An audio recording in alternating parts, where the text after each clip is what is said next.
अस्सलाम वालेकुम बिलादरी, क्या हाल है? ठीक ठाक हो जनाब। छोटे बच्चों नूं असां खास कर डाइट प्लान पा छोड़ा जेड़ा असां मुसलसल यानी कि पैंदे रहने आ।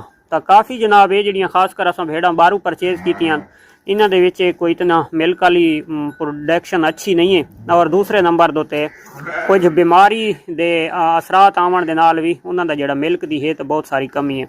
तो ये जी असां खास कर चीज़ां पैंदे रहने हैं तो अज अपने दोस्तों के नाल शेयर करेंदे पे, खास कर जेडे छोटे किड्स खा रहे हैं।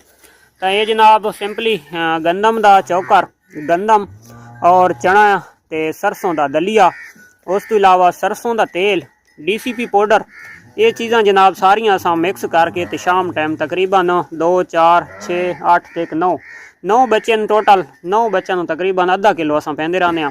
तो अलहमदुलिल्लाह ये जेडे इस पासे पूरे नहीं आ सकते तो इस पतीले दे विच लगे खलोते हैं, और जेडे इदू रही दिन तो वह तो ज़रा नमकीन चारे वाले पासे टुर पाने, मूंगी दे मिस्से वाले पासे। तो ये अलहमदुलिल्लाह छोटे बच्चे खाते पे, क्योंकि सादा जेड़ा ये किड्स का असां सैटअप पूरा बनावना है तो वह अजे तक सादा कंप्लीट नहीं हो पाया, क्योंकि अज सादा अजे तक कम रहा बैठक का। तो हुण असां मिस्त्री लसां ये बैठक वाला सादा यानी कि बैठक खाना सादा कंप्लीट थी वैसी, तो इंशाअल्लाह इत्थे एक नैक्सट पार्ट बना वैसी जेड़ा पार्ट उसी सिर्फ किड्स का। तो उत्थे इन्हां दा असल डाइट प्लान और इन्हां नूं मिल्क पिलावन दा ही पूरा टाइमिंग दी वैसी, सुबह टाइम और शाम टाइम। खास कर इतनी एज दे बच्चे जेड़े तो उस पासे होवन तो ज़्यादातर उन्होंने तंग करे। और इत्थे जनाब तले इन्हां दियां ये फोसियां मेंगणा वगैरह इस जगह उत्ते विछा के ताकि इत्थों वाला सादा सैटअप खत्म थी सी, तो ये कीता वैसी। अगर साफ जगह तो इन्हों छोड़ा वजे तो छोटा बच्चा मिट्टी वाले पासे काफ़ी जोर लैंदा और मिट्टी खावन की कोशिश करेंदा। इन्होंने ढेले की शक्ल नीचे नमक फराम किया वैसी, जिमें कि जिमें साड़ी उत्थे भेड़ां की खुरली के आउंदा है, यानी कि इन्हों जेड़े नमक की जरूरत हो सी तो वो साइड दे नमक खा के करे सी।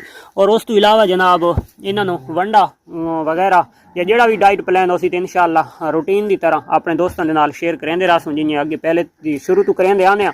तो इंशाअल्लाह नैक्सट पार्ट बनाया सूँ तो इन्हों की असल ग्रोथ का रिजल्ट उस टाइम निकल सी। लेकिन अलहमदुलिल्लाह जितनी इन्हों ज़रूरत है तो अलहमदुलिल्लाह वो असां फिलहाल भी फराम करेंदे पे।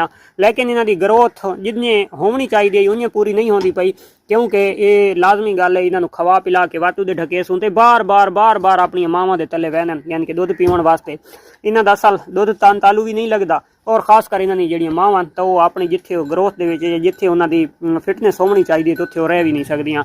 तो इंशाअल्लाह ऐसा ऐसा लगे हुए हैं, बार प्रैक्टिकल भी हो रहा है और ख़ास कर तजर्बा इंशाअल्लाह हासिल करेंदे पे। तो इंशाअल्लाह जो साडे नाल बीतदी आसी तो अपने दोस्तों के नाल करेंदे रसां शेयर। मिलते हैं इंशाअल्लाह नेक्स्ट वीडियो, तब तक देसो इजाज़त, अल्लाह हाफिज़।